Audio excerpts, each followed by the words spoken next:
नमस्कार साथियों, स्वागत है आप सभी का एक बार फिर से आपके अपने YouTube चैनल पे। आज की डेट में सुप्रीम कोर्ट ने ये साफ कर दिया है कि रजिस्ट्री के बिना मालिकाना हक आपको बिल्कुल भी नहीं मिलेगा।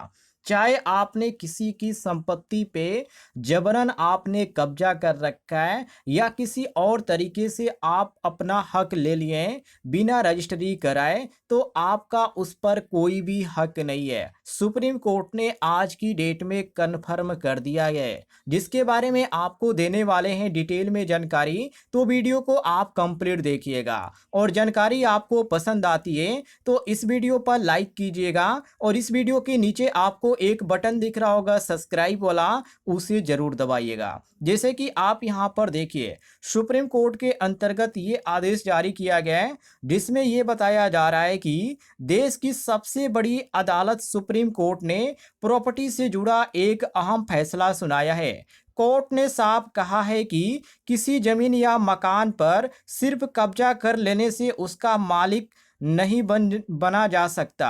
अगर कोई व्यक्ति किसी प्रॉपर्टी को खरीदता है तो जब तक उसकी सील डीड अर्थात बिक्री का कागज रजिस्ट्री ऑफिस में पंजीकृत नहीं हो जाती है, तब तक उसे कानूनी रूप से मालिक नहीं माना जा सकता।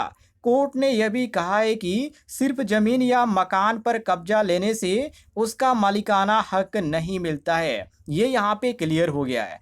आगे इन्होंने बता रखा है कि सुप्रीम कोर्ट ने एक अहम फैसला सुनाया है। जस्टिस वीवी नागरत्ना की अगुवाई वाली बेंच ने कहा है कि किसी भी अचल संपत्ति की खरीद बिक्री तभी वैध मानी जाएगी जब वह रजिस्टर्ड सेल डीड यानी कि पंजीकृत बिक्री दस्तावेज के जरिए की गई हो। कोर्ट ने बताया कि 1882 के ट्रांसफर ऑफ प्रॉपर्टी एक्ट के सेक्शन 54 के अनुसार अगर संपत्ति की कीमत 100 रुपये या उससे ज़्यादा है तो उसका ट्रांसफ़र बिना रजिस्ट्री के मान्य नहीं होगा। मतलब कि ये कि चाहे अपने प्रॉपर्टी के पैसे दिए हैं और कब्जा भी कर लिए हैं, तब भी आप कानूनी मालिक तब तक नहीं माने जाएंगे जब तक कि रजिस्टर्ड सेल डीड नहीं बन जाती है। तो ये यहाँ पे रजिस्टर्ड सेल डीड बनवाना बहुत ही ज़रूरी है।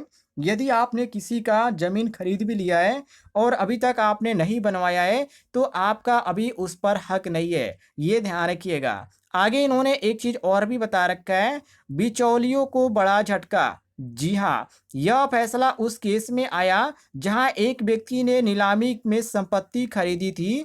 सुप्रीम कोर्ट ने उसके पक्ष में फैसला दिया और कहा कि प्रॉपर्टी को असली हकदार वही होगा जिसकी बिक्री ब्लैक रजिस्टर्ड होगी।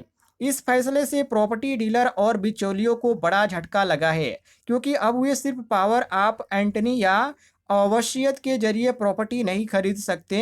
अब मालिकाना हक तभी मिलेगा जब बिक्री की रजिस्ट्री कानूनी तरीके से हो। ये ध्यान रखिएगा।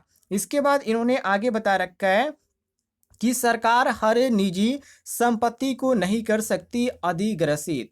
कहने का मतलब यह है कि पिछले साल नवंबर में सुप्रीम कोर्ट की संविधान पीठ ने, जिसकी अध्यक्षता चीफ जस्टिस CJI कर रहे थे, वह अहम फैसला सुनाया था। कोर्ट साफ कहा कि राज्य सरकार हर किसी की निजी संपत्ति को अधिग्रसित नहीं कर सकती। सरकार सिर्फ कुछ खास हालतों में और कुछ खास संपत्तियों को ही अधिग्रसित कर सकती है। इस फैसले के साथ सुप्रीम कोर्ट 1978 में दिया गया अपना पुराना फैसला रद्द कर दिया, जिससे सरकार को ज़्यादा अधिकार दिए गए थे। नया फैसला नागरिकों के संपत्ति के अधिकार को और भी मजबूत बनाता है। तो ये काफ़ी बड़ी अपडेट आज की डेट में आ रही है। यदि आपने ज़मीन किसी की खरीदी है और अभी तक सेल डीड आपके पास नहीं है तो आप रजिस्ट्री करवा लीजिएगा, अन्यथा आपका उस ज़मीन पर कोई भी हक नहीं रहेगा। ये ध्यान रखिएगा।